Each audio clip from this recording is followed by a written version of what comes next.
Boa noite, casa. Boa noite. Bem-vindo, bem-vinda, mais uma vez, à nossa roda de conversa, na presença de Jesus, ao redor do Evangelho, sob a ministração do Espírito Santo, com o nosso coração cheio de expectativa para algumas experiências com Deus. Amém. Ouvir a voz de Deus e a expectativa de, enquanto falamos a respeito de Deus e das coisas de Deus e da palavra de Deus, que Deus fale conosco, especialmente sobre esse tema, Setembro Amarelo, a carta de Paulo aos Filipenses, a carta da alegria num tempo de muito cuidado, muita solidariedade, de muita prevenção e pós-venção a respeito do suicídio, a respeito da morte, a respeito do sentido da vida. Então, que o Senhor nos visite, visite você onde você está, você, a sua casa, você, a sua família. Hoje eu tenho a alegria imensa de receber em nossa casa o Cláudio, pastor Cláudio, meu amigo. Bem-vindo, Cláudio. Obrigado. Claudinho, mas é o Cláudio, pastor Cláudio. Mas a gente se conhece desde o tempo que você era Claudinha, né? Faz tempo. Mais de 30 anos. Mais de 30. Mais de 30 anos nós servimos juntos. 31 pelo menos. 31 pelo menos. E estamos juntos hoje para conversar. Que Deus nos conduza. Amém. Obrigado por estar Amém. aqui. Eu que agradeço. Bom estar aqui. Que bom. Bom, se você não sabe ainda, o Cláudio é pastor da IBAB, mas o Cláudio também é psicólogo. Tem o consultório, atende. Então, por isso também, eu pedi a ajuda e o reforço do Cláudio para a nossa conversa de hoje. Que Deus nos use, nos abençoe e nos conduza. Você pode orar por nós e abençoar? Amém. A Vamos casa. orar. Vamos orar. Deus eterno, obrigado.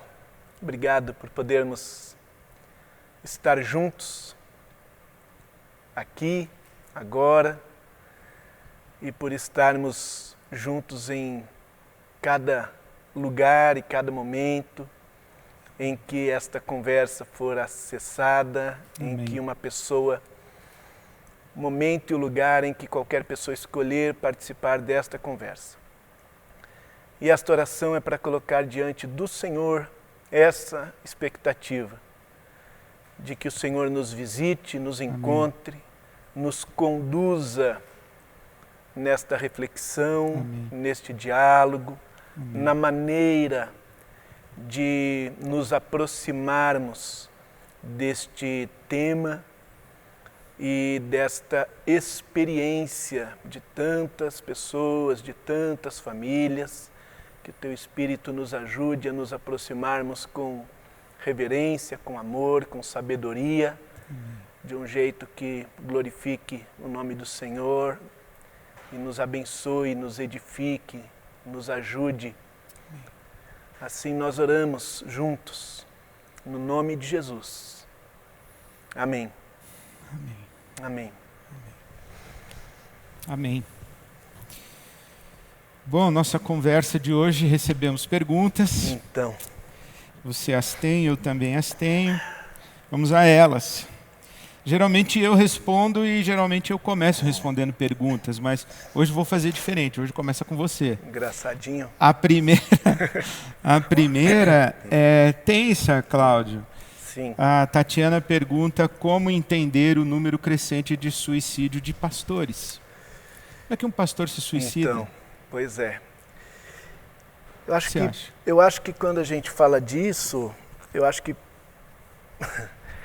a pergunta ela já traz talvez um pouco da resposta, que é justamente essa maneira de olhar para um pastor, não é? De achar que é algo que não poderia, não deveria, ou que é estranho que aconteça com um pastor, como se houvesse algo de muito diferente na experiência de ser pastor, da experiência de ser humano em qualquer outra atividade, não é? Então acho que em primeiro lugar a pergunta já traz essa parte da resposta.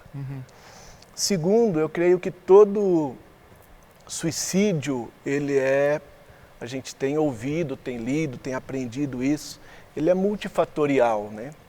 E no caso dos pastores, também. No caso dos pastores, também.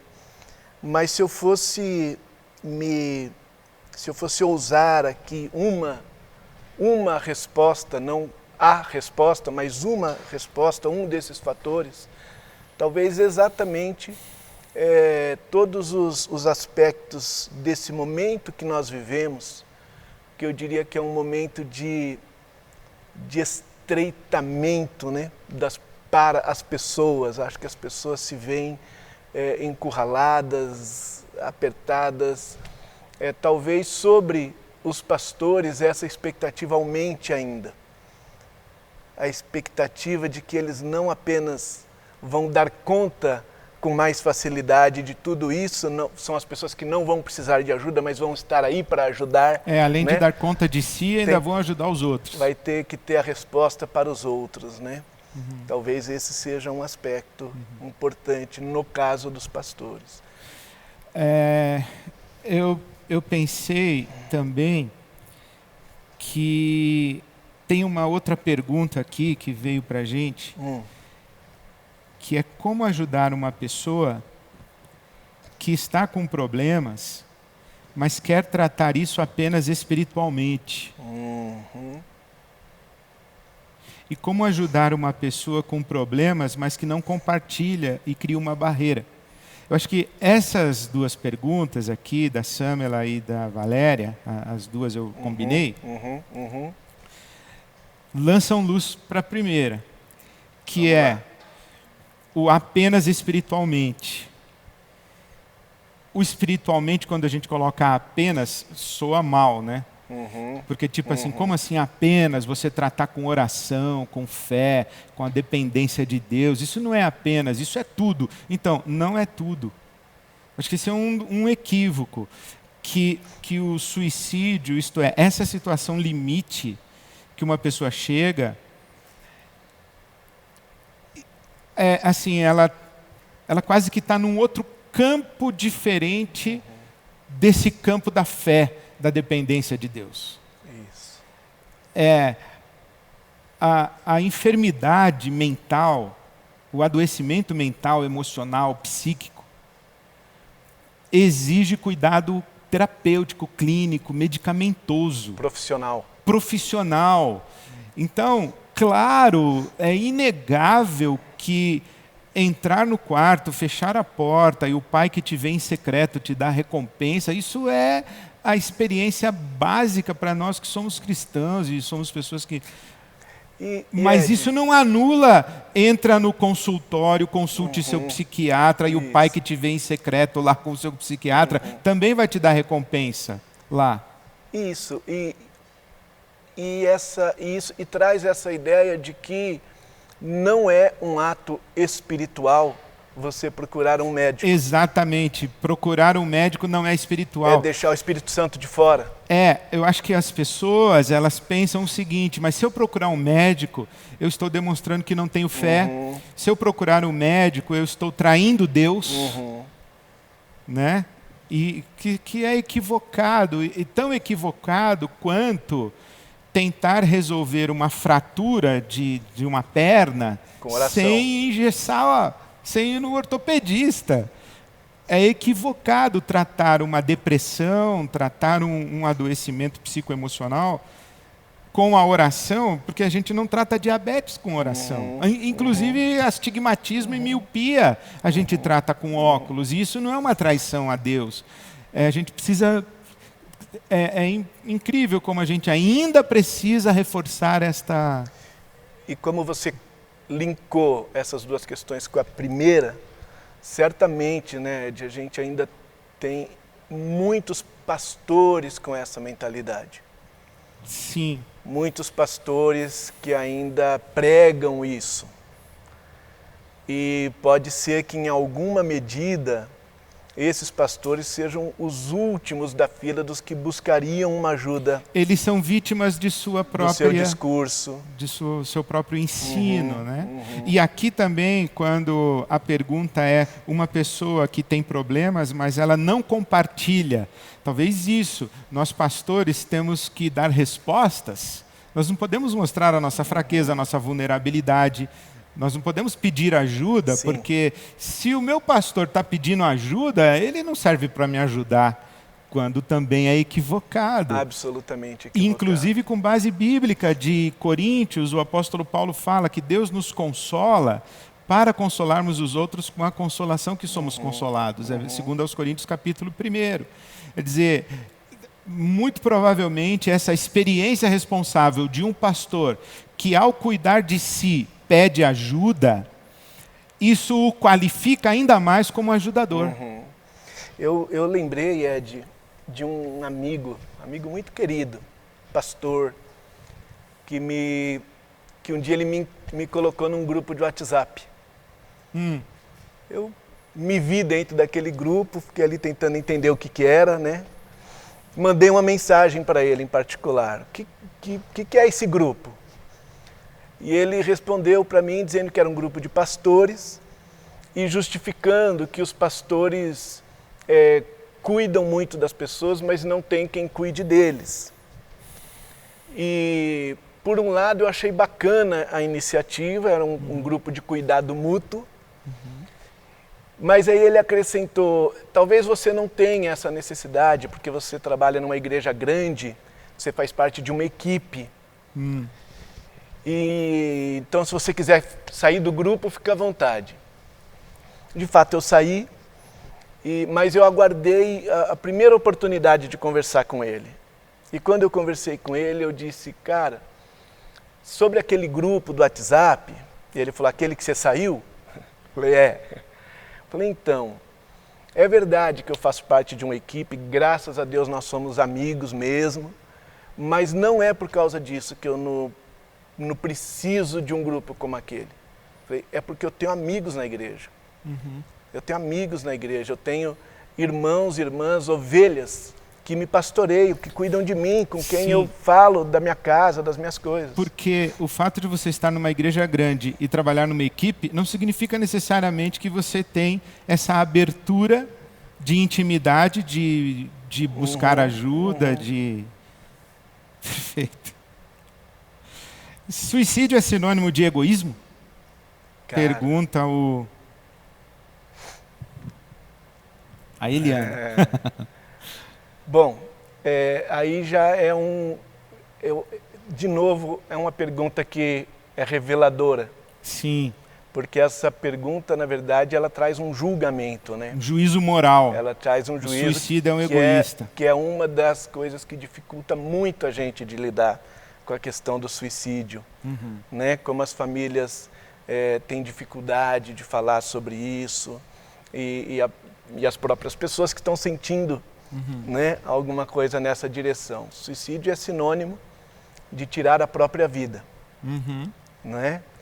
E na mensagem do domingo, eu acredito que você usou 3 palavras, eu acredito não, né? Eu assisti. Desespero. Desespero. Desamparo. Desamparo e desesperança. Desesperança.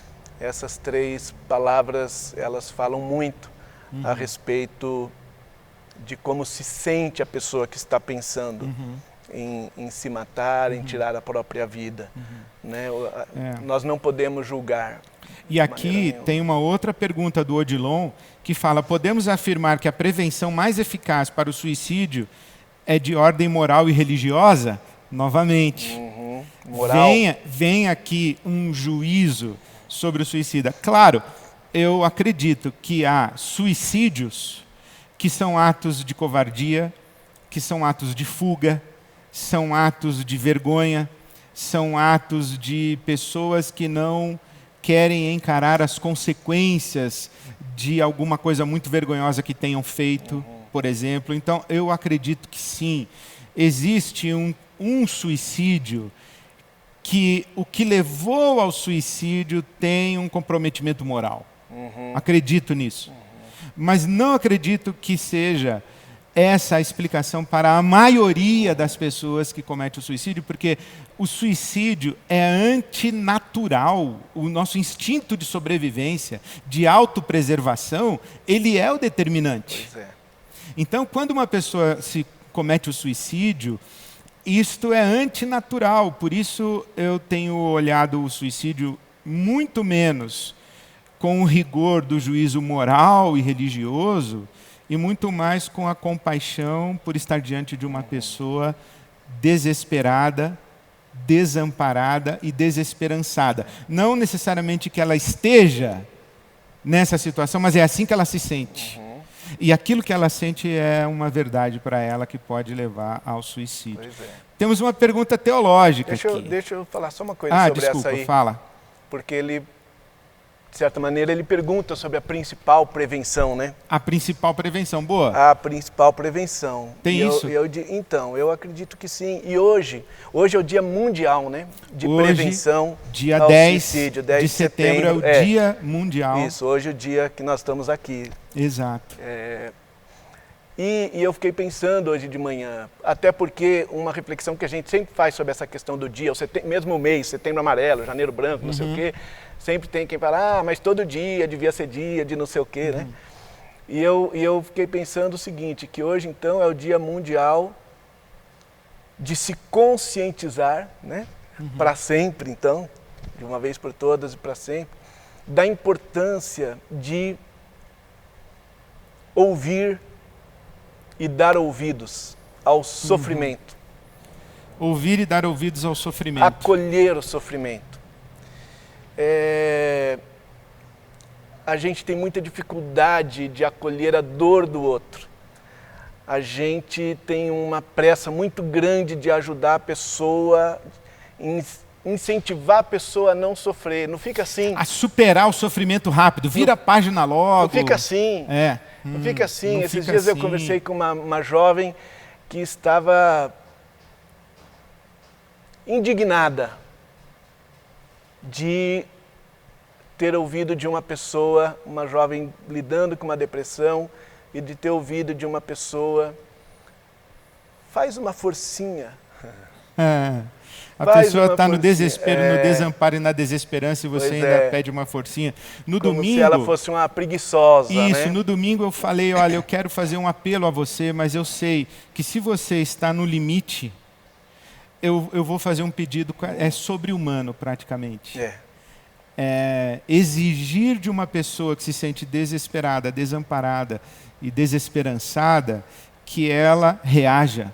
Então, a prevenção é prestar atenção nessas pessoas, dar ouvido à sua dor e não desdenhar. Porque às vezes a gente fala, mas por causa disso você está assim, isso é tão pequeno, tem gente sofrendo muito mais que você. Não interessa, o maior sofrimento do mundo é o meu. Porque comparativamente a razão pode ser diferente, mas eu não estou na pele do outro, eu estou na minha, né? Pois é. Eu diria, não tente libertar a pessoa da dor. Tente libertar a pessoa para a dor. Autorizar a pessoa a ter uma dor, a expressar a sua dor. Porque eu penso que as pessoas também não falam, não se expressam, por causa dessas perguntas que a gente está ouvindo aqui, por com exemplo, todo respeito aos irmãos. E a tradição irmãos. bíblica ajuda muito. Os salmos são salmos de por que Deus não me ouve, por que Deus me abandonou, até quando o Senhor vai ficar silente, não vai responder minha oração. Jesus falou, por que o Senhor me desamparou? Me desamparou. Jesus no Getsemane foi, pediu, ore por mim, aí foi lá, voltou, ore aí, vocês não estão orando, aí foi 3 vezes, quer dizer... É natural. Sabe que em Lucas, acho que é 22, diz que Jesus, estando angustiado, orava mais intensamente. Sim. A angústia pesa, né? E tem aqui uma pergunta sobre isso. Quando tudo, algumas vezes está tudo bem ao nosso redor, mas dentro uma angústia. Eu acho que essa é uma dimensão que é muito importante para nós, que nós ouvimos na igreja, que depois que eu me converti, eu tive sede e nunca mais, a água que eu lhe der é fonte a jorrar para a vida eterna, quem beber dessa água nunca mais vai ter sede. Significado que a gente dá para Quem essas comer promessas. o pão nunca mais vai ter fome. João 6, João 4, essa ideia de que depois que você se converte, a náusea passa. Não passa. Por que não passa? Porque a gente tem que entender que Jesus, ele não nos dá um copo d'água que mata a nossa sede definitivamente. Ele nos mostra a fonte. E a gente tem que ir na fonte todo dia. E aprender a lidar com essa angústia daí, que às vezes não tem razão não, é o peso da existência. A existência pesa para algumas pessoas mais do que para outras. Essa pergunta ela me deu uma outra sensação, e aí não tem como saber bem o que a pessoa estava tentando dizer, né? Mas esse ao redor está tudo bem, eu fiquei com a sensação da pessoa ter aquela sensação de que com os outros está tudo bem. Né? Do lado de fora, parece que, mas dentro de mim, eu não tô, como se só ela não tivesse bem. Né? Lembrei, recentemente eu li um texto do Rubem Alves em que ele disse que a comparação é o início da inveja e do sofrimento humano. O inferno, né? Começa aí, na comparação. Então, mas sabe como eu li essa pergunta? E aqui eu acho que eu tenho uma pós-graduação. Essa pergunta aqui para mim é o que eu vivo e convivo com isso aqui. Não tem uma explicação fora. É assim, olha, ao redor está tudo bem. Tipo assim, se você falar assim, Ed, você quer trocar de vida? Não, não quero. Você quer trocar de família? Não, não quero. Você quer trocar de mulher? Não, não quero. Você quer trocar de filho? Não, não quero. Você quer trocar de religião? Não, não quero. Quer trocar de carreira? Não quero. Falei, então por que você está assim? Falei, eu estou assim porque eu estou assim. Isto é, em volta, está tudo em ordem. Eu não quero... A explicação da minha náusea não está nas circunstâncias da minha vida, está no peso que a existência tem para mim. E eu gostei, eu fiz questão de listar essa pergunta aqui, porque eu lido com ela. Aprender a conviver com essa angústia, com essa melancolia, com essa náusea que é a vida, eu tenho colocado isso diante de Deus, e eu aprendi com James Houston que isto é um dos grandes sinais da maturidade espiritual. Atravessar a noite escura, atravessar o vale da sombra da morte, conviver com o fato de que nós não estamos ainda no céu, com dignidade, com grandeza, com fé, com esperança e tal. Penso nisso. Aqui tem uma pergunta sobre... Essa aqui é pesada. Suicídio e salvação. Várias pessoas perguntaram sobre isso. E aí? A Tatiana, a Lila, a Michele. Se o suicida vai para o céu ou se o suicida vai para o inferno. Bom, eu respondi essa pergunta de certa maneira um pouco mais extensa do que eu vou falar agora, num encontro do Celebrando a Recuperação da IBAB, a Bíblia e o Suicídio. Você pode procurar no canal do YouTube, ou do Celebrando, ou da IBAB, ou procura lá, a Bíblia e o Suicídio, Ed Renekiewicz, você vai achar. Mas o meu entendimento aqui é o seguinte: primeiro, que a Bíblia não fala sobre suicídio. Perfeito. Não tem um versículo da Bíblia que fala sobre suicídio. Fala sobre homicídio, mas não fala sobre suicídio. Então, matar um homem é homicídio, matar uma mulher é feminicídio. Matar a si mesmo é suicídio, mas a Bíblia não fala de suicídio. Fala de suicidas. Né? E tem um suicida na galeria dos heróis da fé, se a gente pode considerar o Sansão um suicida. Porque ele pede a Deus forças, ele é um kamikaze. É um terrorista. Ele mata todo mundo e morre junto. Ele diz, eu quero morrer aqui e aproveitar para matar os meus inimigos. E ele pede forças a Deus para morrer. Então eu não sei. Mas o que eu entendo do Evangelho é o seguinte: Deus não perdoa os nossos pecados no varejo, porque Deus não nos salva dos nossos pecados. Deus não me salva da mentira que eu contei hoje de manhã, da inveja que eu tive hoje à tarde, da cobiça de 10 minutos atrás, da gula na hora do almoço. Deus não me salva dos meus pecados. Deus me salva da minha condição de pecador. Isso significa que quando Ele me salva, o perdão de Deus é concedido aos meus pecados, porque Ele me salvou da minha condição de pecado, no singular. E aprendi isso, que o perdão de Deus ao meu pecado, a minha condição de pecado, implica um perdão de Deus para todos os meus pecados, do primeiro ao último, ainda que o último seja o suicídio. Se o meu último pecado foi o suicídio, eu tenho na cruz de Jesus a provisão do sangue de Jesus que me purifica não dos meus pecados, mas do meu pecado, da minha condição. Então, quando eu passei da morte para ele, Ele me reconcilia com Deus, né? Então, eu dou graças a Deus, porque quando eu estava com meus 17, 18 anos, no meu primeiro ano da Faculdade Teológica Batista, o meu professor de aconselhamento pastoral, o Dr. Carlos Lackler, ele disse: eu quero abraçar os meus irmãos que cometeram suicídio quando eu chegar no céu. E aquilo para mim foi um choque. Acho que para todo mundo que estava lá, Exato. Né? E aí ele nos deu essa aula sobre o adoecimento, não impor um juízo moral, uma condenação ao suicida, mas olhar com essa compaixão e tudo mais. Você vê isso que quase 40 anos. Coração. 30 e tantos quase anos, 40 anos. Eu tinha tá 17, estou com 56, quase 40 anos. Eu tive esse privilégio de, na minha formação pastoral, ter uma orientação dessa ordem com o meu professor de aconselhamento pastoral e pregação bíblica. O sangue de Jesus é suficiente. O sangue de Jesus é suficiente. Eu sempre penso isso. Porque eu converso com muita gente que vem com essa questão: será que eu vou conseguir ser bom o suficiente para... Né? E a pergunta não é se você vai ser bom o suficiente, é se o sangue de Jesus é suficiente. Exato. Pronto. Ninguém é salvo porque não pecou. Porque se fosse assim, você está salvo hoje de manhã, mas dependendo do que você fez na hora do almoço, hoje à tarde você já não está mais. Não é assim que funciona: bem me quer, mal me quer, salvo, não salvo, salvo, não salvo.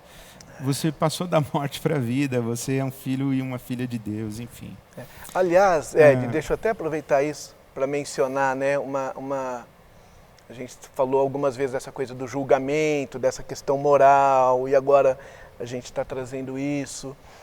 E a Karina Fukumitsu, né, minha professora, com quem eu ando muito, ela defende demais a ideia de a gente deixar de usar, inclusive, o verbo cometer suicídio, por causa dessa conotação.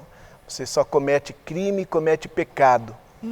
O suicídio, então, que verbo seria? Então, ele praticou o suicídio, ele tirou a própria vida. Ele praticou o suicídio, tirou a própria vida. Ele não cometeu o suicídio, porque a palavra cometer já traz tem um peso moral. Cometer um pecado, cometer um crime. E o suicídio não é pecado nem crime.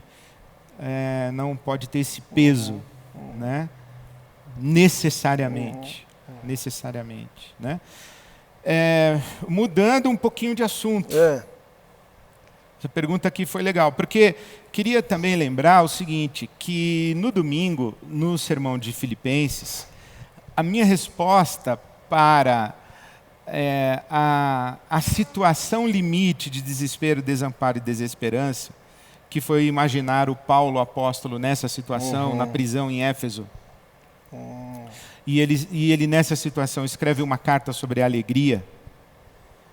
E a minha leitura foi que uma das respostas para o sofrimento que é a angústia de viver, como a gente estava falando, a náusea, que Sartre chama de náusea, né? A angústia de viver, do Kierkegaard, dessa ideia, e o sofrimento circunstancial, se eu entendo bem Filipenses, é não pensar em si. Quanto mais uma pessoa consegue sair de si para viver em razão de algo maior do que ela, quanto mais ela consegue descentrar-se ocupar-se. Agostinho dizia o seguinte, que só quem ama é livre. E em que sentido? Porque quando eu amo, eu sou escravo da pessoa que eu amo, digamos assim. Mas ele está dizendo que só quem ama é livre de si. Porque a grande escravidão é essa, ocupar-se consigo mesmo. No sentido, não do autocuidado e da autorresponsabilidade. Essa distinção que eu estava pensando aqui. Eu imaginei. Boa. Não é o esquecer-se de si no sentido de não cuidar-se. Inclusive a Bíblia Sagrada, Paulo recomenda a Timóteo, seu filho na fé, tem cuidado de ti mesmo. Né? Tem cuidado de ti mesmo. Mas o esquecer-se de si no sentido de não egoísta, não egocêntrico, morrer para si mesmo, etc. Que é a mente de servo. Que está em Filipenses 2, Jesus esvaziou-se, tomou a forma humana e a forma de servo. Não é que ele era Deus, se fez homem e de homem se fez servo. Ele não desceu 2 degraus, ele só desceu 1. Porque ser humano é ser servo. É isso que Filipenses 2 diz, que ele, tomando a forma de homem, se fez servo. Ou, fazendo-se servo, se fez homem. Ser humano é ser servo. Foi isso que Jesus fez. Ok. E aí, o N.T. Wright, que eu estou lendo, é uma das minhas referências para as cartas de Paulo, ele tem uma genialidade. Ele diz assim, que não é que Jesus deixou de ser Deus por um tempo e virou homem. É que Jesus, ao tornar-se homem e servo, mostrou o que é ser Deus, o que é ser servo. Olha essa... Aí vem a pergunta, se Jesus, como é que Jesus, sendo Deus, era servo? Ok. Gostei dessa pergunta, eu vou responder para você da seguinte maneira. Quem fez essa pergunta foi a Beatriz. Beatriz fez essa pergunta. Como é que Jesus, sendo Deus, já era servo? Bom, temos algumas referências interessantes.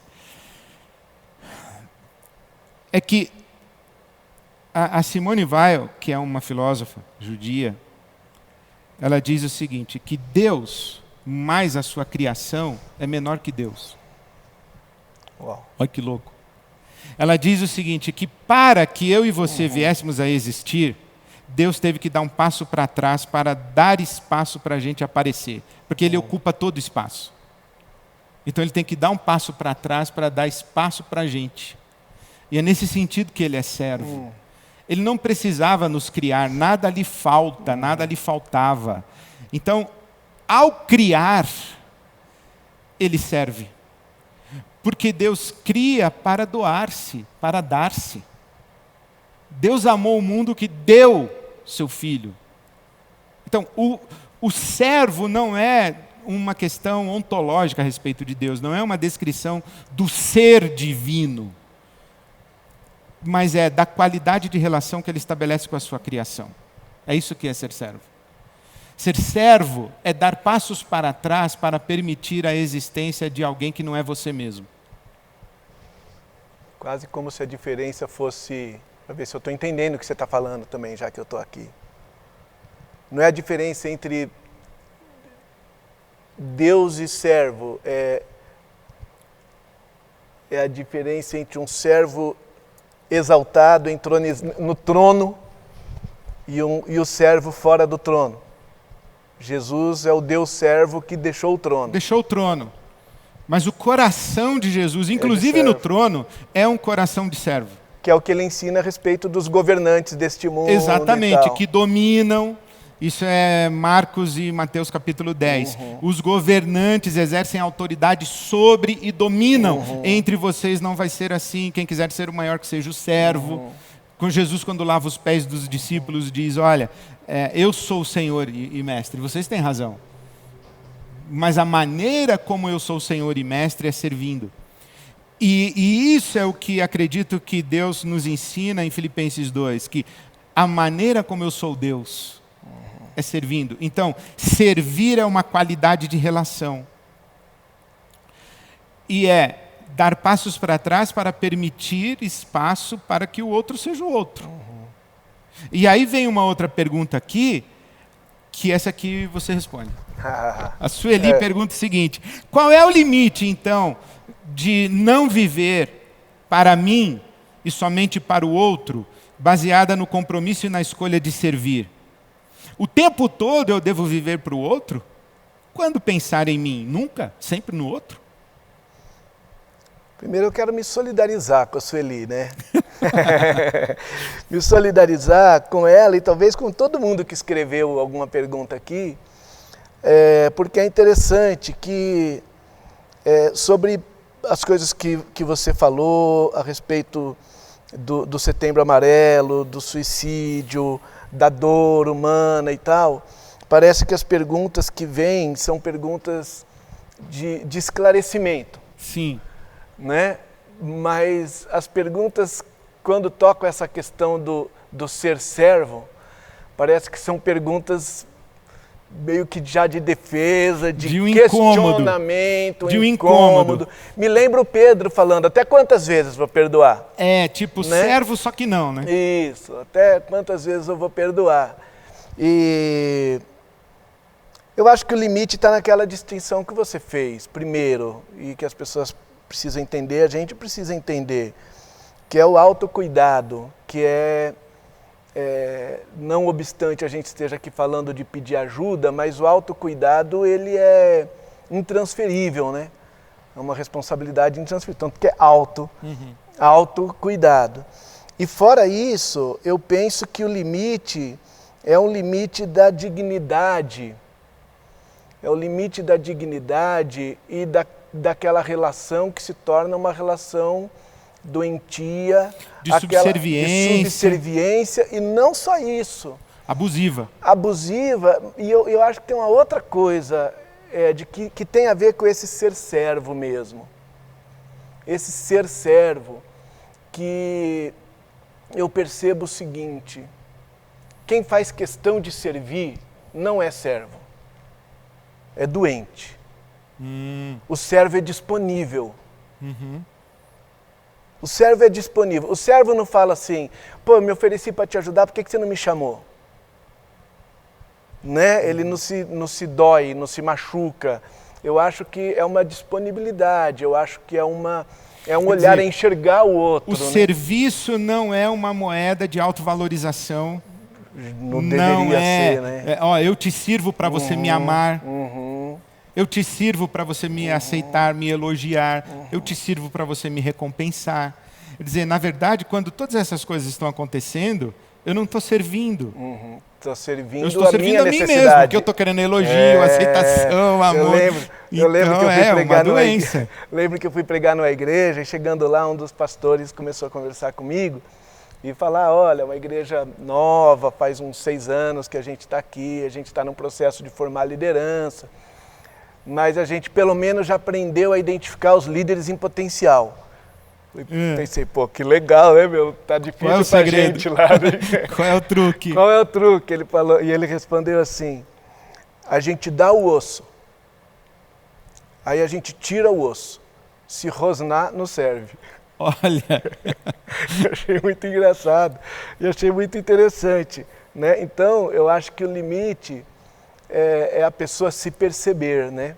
Eu acho que você pensar no outro, até priorizar o outro, não pode ultrapassar a linha de você deixar de se perceber, deixar de perceber a sua necessidade, né? Até porque se você não percebe a sua necessidade, você não está priorizando, não tem um exercício de prioridade aí, você só está enxergando o outro. Você se anulou. Né? Você está dizendo, não, mas é diferente você falar assim, não, pô, isso aqui pode esperar, isso aqui sem que isso não seja saudável, né?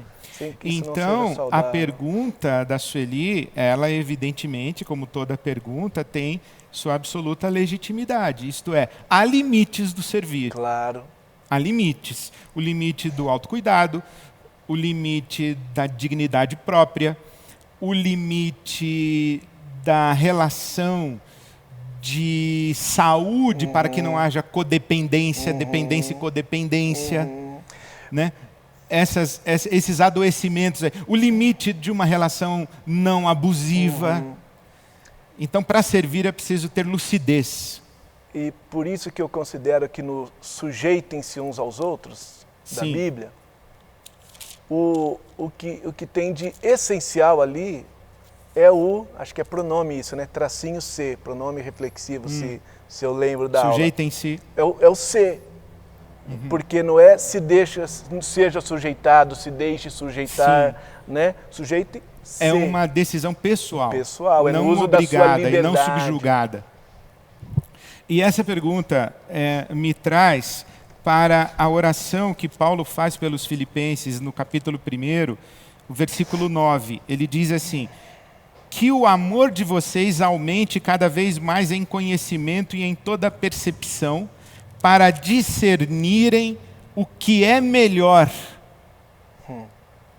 Com toda a sabedoria, com toda a percepção, com todo o discernimento, ele está pedindo um amor lúcido. Então, servir exige lucidez. E isso é uma coisa que o apóstolo Paulo ora pela igreja de Filipenses, de Filipos, para que os irmãos filipenses tenham esse amor lúcido. É um pedido que ele faz em oração. Aqui tem uma pergunta que eu gostaria de responder sobre o suicídio na adolescência. O Paulo Antônio pergunta: infelizmente, o suicídio entre adolescentes tem níveis de epidemia. Acho meio exagerado, mas realmente o suicídio na faixa de 19, dos 14 aos 29, cresceu muito. Então, como fazer um jovem com sua inteligência emocional ainda em maturação sair dele mesmo e dedicar-se ao outro, sendo ele massacrado por um sistema familiar, educacional, religioso que reproduz a sociedade competitiva e que ensina que o outro é um concorrente a ser derrubado? Eu vi várias coisas aqui nessa pergunta, mas uma delas é que eu não sei se essa é uma descrição da adolescência ou se é uma descrição do adulto. Isso. Foi como a pergunta me tocou também. O adolescente, ele naturalmente sai de si. Ele se entrega de corpo e alma para uma banda de rock, para um time de futebol, para um partido político, para uma igreja. Pronto. A adolescência é o período da vida onde a captura dessa autonomia é mais fácil de fazer. Então a pergunta não é como fazer um adolescente sair de si. Não, ele já sai naturalmente. Ele está em busca de algo fora dele para afirmá-lo. A questão é, o que ele vai encontrar nesse sair de si? A sociedade diz, saia de si para massacrar o outro, para competir. E se a gente oferecesse para os adolescentes que querem sair de si uma utopia legítima do Evangelho e do Reino de Deus? Né? Eu acho que essa é uma das respostas. É oferecer o objeto certo do lado de fora de si. E aí a gente tem que pedir muita sabedoria. Ser para ele e ser para o adolescente o ambiente onde ele pode sair de si. Sim. Onde ele pode se expressar, né? Onde ele não vai ser julgado. Porque justamente a pergunta fala que o adolescente está ainda com a sua maturação. A sua inteligência emocional em maturação. Então, eu acho que o que a gente faz por ele é a gente ser o maduro da relação, né? Boa. Ser o maduro da relação e criar esse ambiente favorável. A maturidade da relação para ele. Aqui tem uma pergunta da Liliane: por que as igrejas não preparam pessoas para lidar com a situação do suicídio? Eu tenho duas respostas, queria o seu comentário depois. A minha primeira é, algumas igrejas preparam, eu acho que isso que nós estamos fazendo é uma forma, não é a primeira vez que a gente suscita esse tipo de conversa, essa reflexão bíblica e esses ambientes pastorais acolhedores. Eu acho que, graças a Deus, as igrejas estão cada vez mais atentas para essa realidade. Mas a segunda resposta que eu daria é por que as igrejas não preparam a pessoa para lidar com o suicídio? Porque não é possível preparar. Isso. Primeiro, o impulso para mim foi porque ninguém se prepara para lidar com o suicídio. O suicídio nos pega de susto. Ninguém se prepara para... E por mais que a gente tenha um mínimo de sensibilidade para considerar a possibilidade de que uma pessoa amada por nós vá cometer suicídio, no fundo a gente não acredita. A gente nega, ou a gente não quer acreditar, ou a gente não leva tão a sério, porque o suicídio é uma realidade tão absurda que a pessoa que pratica o suicídio nos dá um susto ao fazê-lo. Então é muito difícil a gente se preparar para o suicídio. Agora a gente pode criar ambientes de prevenção ao suicídio, que é isso que nós estamos tentando fazer aqui, inclusive. Acolher o sofrimento que pode levar a um suicídio. Acolher o sofrimento que pode levar a um suicídio. Isso, né? Porque oferecer à pessoa uma possibilidade, essa pessoa que tem dificuldade de falar do seu sofrimento, da sua dor, pensa quão difícil é uma pessoa dizer a alguém que ela tem vontade de morrer. Que ela gostaria de morrer. Que ela tem uma vontade de se matar. Pensa como é difícil falar isso para alguém.